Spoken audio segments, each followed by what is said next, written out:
غیرت، یہ تمام قوتیں کو آپ پیسوں پر قیاس کر سکتے ہیں. دولت بھی ایک قوت ہے نا. میں دولت کی مثال سامنے رکھ کے سمجھاؤں گا تو باقی ساری چیزیں آپ کی سمجھ میں آ جائیں گی. اب دولت بھی ایک قوت ہے. دولت میں بے اعتدالی کیا ہے؟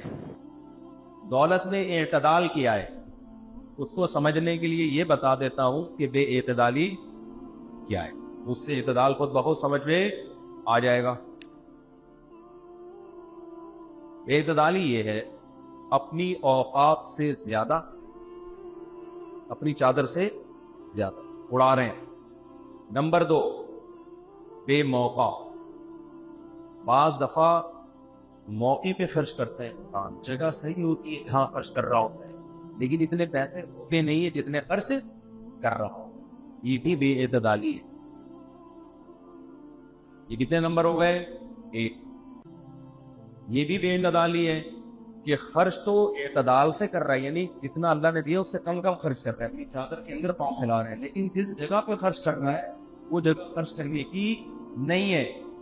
اسنوکر پہ اڑا رہا ہے، ڈبو پہ اڑا رہا ہے، سگریٹوں پہ اڑا رہا ہے. یہ بھی بے اعتدالی ہے یا نہیں ہے؟ یہ بھی بے اعتدالی ہے. اور تیسری بے اعتدالی کنجوسی، کر ہی نہیں رہا خرچ. جہاں خرچ کرنے کا موقع ہے وہاں بھی خرچ نہیں کرتا، اعتدال سے بھی نہیں کر رہا. تو یہ بھی تو بے اعتدالی ہے کہ نہیں ہے؟ تو آپ کے پاس پیسہ ہے، آپ بچا کے رکھے ہوئے، آپ نے ضرورت پڑ رہی ہے. جیسے وہ ہمارے حضرت ایک واقعہ بتاتے تھے کہ ایک آدمی کا کتا مر رہا تھا، اسے کتے سے بڑی محبت تھی. لوگوں نے پوچھا، اچھا وہ رو رہا ہے کتے کو دیکھ کے. لوگوں نے پوچھا کیوں رو رہا ہے؟ کہہ رہا ہے میرا کتا مر رہا ہے، مجھے بہت محبت ہے. لوگوں نے پوچھا کیوں مر رہا ہے؟ انہوں نے کہا بھوک سے مر رہا ہے بیچارہ. لوگوں نے کہا تیرے پاس یہ روٹیوں کا بورا ہے، روٹی کھلا دے اس کو. اس نے کہا روٹی پہ پیسہ خرچ ہوا ہے، آنسوؤں پہ پیسہ خرچ نہیں ہوتا. اب بتاؤ، غم بھی برداشت کر رہا ہے، ترس بھی نہیں کھا رہا، ابے تو پیسہ لگانا اس کے اوپر. آج بھی بہت سارے کنجوس آپ کو مارکیٹ میں ہول سیل کے حساب سے نظر آئیں گے. خرچ کرنے کا موقع بھی ہے، گنجائش بھی ہے، پھر بھی خرچ نہیں کر رہے. کہتے ہیں جی آڑے وقت کے لیے یہ پیسہ ہم نے رکھا ہوا ہے. ابے آڑا وقت تو آ گیا نا. ہماری ایک جاننے والی بوڑھی خاتون تھی، ان کی بچیاں بڑی ہو گئیں، تو اب رشتے آ رہے ہیں، تو جہیز وہیز کا تو ہماری سوسائٹی میں رواج ہے، غلط ہے لیکن بعض دفعہ مجبوری میں دیتے ہیں لوگ کہ تانے ملیں گے سسرال میں. تو وہ ادھر ادھر سے قرضے مانگتی پھر رہی تھی اپنی بچیوں کے لیے نا، کچھ گولڈ وولڈ دینا ہے ہم نے جہیز میں. تو ہماری والدہ نے جا کے ان سے بولا کہ تو آپ لوگ ادھر ادھر سے قرضے مانگ رہی ہو، آپ نے تو خود بتایا تھا آپ کے پاس اتنا سونا رکھا ہوا ہے. تو انہوں نے کہا بہن وہ آڑے وقت کے لیے رکھا ہے ہم نے. تو میری والدہ نے کہا وہ آڑا وقت آ تو گیا نا، بیٹیاں بڑی ہو گئی، ان کی شادی کرنی ہے تو اس کو تو خرچ کرو. کہنی نہیں، وہ آڑے وقت کے لیے رکھا ہوا ہے. اب ہر آدمی کا آڑا وقت دوسرے سے کیا ہوتا ہے پتہ نہیں. وہ انتظار میں کوئی قحط پڑے گا، کوئی بھوک سے مرنے لگیں گے. تو بھائی امکانات کی دنیا تو بہت وسیع ہے. یہ بھی ممکن ہے سیلاب آ جائے تو، زلزلہ آ جائے تو وہ کیا کرو گے پھر اس میں. اللہ ہی ہلاک کرنے پر آ گیا، پھر تو یہ گولڈ کسی کام کا نہیں ہے. تو آڑا وقت آ گیا ہے، کوئی قحط تھوڑی پڑا ہوا ہے آپ کے روٹی کے لیے رکھا ہوا ہے آپ نے. اٹ از کالڈ کنجوسی. اسے کیا کہتے ہیں؟ وہ ایک خاتون نے اپنے بچے سے بولا جا پڑوسیوں کے یہاں سے چینی لے کر آ، چائے بنانی ہے. وہ بچہ گیا، ادھر ادھر دروازہ بجایا، کوئی خاتون نے چینی نہیں دی. بچے نے آ کے امی سے کہا امی کوئی بھی چینی دے رہا. امی نے کہا سارے کمینے بغیرت، ایک نمبر کے کنجوس، چل اپنا ڈبہ نکال چینی کا. چل اپنا چینی کا ڈبہ نکال. تو یہ بے اعتدالی ہے کہ جو قوت، جو وسائل اللہ نے آپ کو دیے ہیں آپ ان کو استعمال بولو نہیں کر رہے. علم دیا اس کو استعمال نہیں کر رہے. دماغ دیا، ذہانت دی. بہت سے ذہین بچے ہوتے ہیں، ماں باپ ان کو پڑھانے لکھانے کے بجائے ٹماٹر بیچنے میں لگا دیتے ہیں. اور بہت سے ذہین نہیں ہوتے، جسمانی قوت ہوتی ہے، وہ ٹماٹر ہی بیچ سکتے ہیں زیادہ اچھا، ان کو پڑھائی میں لگا دیا. تو یہ بھی بے اعتدالی ہے. آج کل ماں باپ سارے بچوں کو ایک ہی لاٹھی سے ہانک رہے ہیں, بس سب نے پڑھنا ہے, بڑا آدمی بننا ہے, اور جب وہ نہیں بن رہا ہوتا, خدا نے اس کو صلاحیت نہیں دی تو ٹارچر کرتے ہیں ذہنی, پڑھتا نہیں ہے, نمبر نہیں آتے, اس سے وہ اور ڈپریشن میں جاتا ہے. ہمارے حضرت فرمایا کرتے تھے کہ بعض چیزیں صورتاً دیکھنے میں لگتا ہے کہ یہ تربیت ہو رہی ہے, حقیقت میں پیچھے دنیا کی محبت ہوتی ہے. جیسے بچہ فیل ہو گیا, آپ غم زدہ ہو رہے ہیں, ماں بہت, باپ بہت غم زدہ, ہائے میرا بچہ فیل ہو گیا, ہائے ہائے ہائے. دیکھنے میں لگ رہا ہے کہ آپ کو بچے کی تربیت کی فکر ہے, اچھا لگ رہا ہے دیکھنے میں, تبھی تو غم زدہ ہو رہے ہیں. لیکن حقیقت میں پتہ ہے کیا ہوتی ہے؟ پیسوں کی فکر ہوتی ہے اس کے پیچھے. فیل ہو گیا, فیوچر میں روکھڑا نہیں کمائے گا, روکھڑا نہیں کمائے گا تو ہم جیسے اب غریب ہیں, بعد میں بھی کیا رہیں گے غریب, یا ہم ابھی مالدار ہیں تو بڑھاپے میں یہ ہمارا سہارا نہیں بن پائے گا. تو یہ تربیت نہیں ہے, یہ حب دنیا ہے, یہ دنیا کی ہوس ہے, یہ دنیا کی لالچ ہے, اور یہ لالچ مالداروں میں زیادہ ہوتی ہے, غریبوں میں کم ہوتی ہے.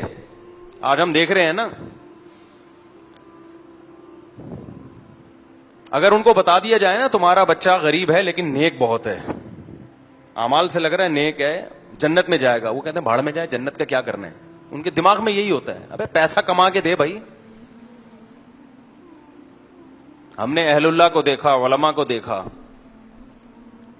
وہ اس کی فکر کرتے ہیں کہ بچہ نیک بن جائے, کیونکہ مسافر خانہ ہے نا, پیسہ کما لے گا تو بھی ٹھیک ہے, نہیں کمائے گا اگر اعمال اچھے ہیں تو آخرت میں کامیاب ہو جائے گا.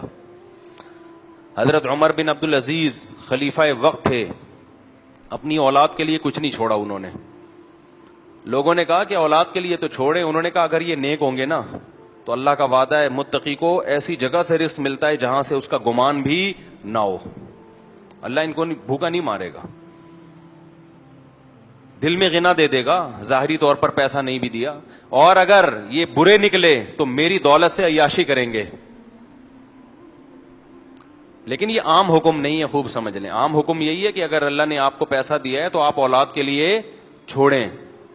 بعض چیزیں ہر ایک پہ سوٹ نہیں کرتی ہیں. شریعت کا عام قاعدہ یہی ہے کہ اگر اللہ نے آپ کو پیسہ دیا ہے تو آپ اولاد کے لیے بھی چھوڑ کے جائیں تاکہ وہ لوگوں کے سامنے بھیک نہ مانگیں. نہیں دیا تو ٹینشن نہ لیں.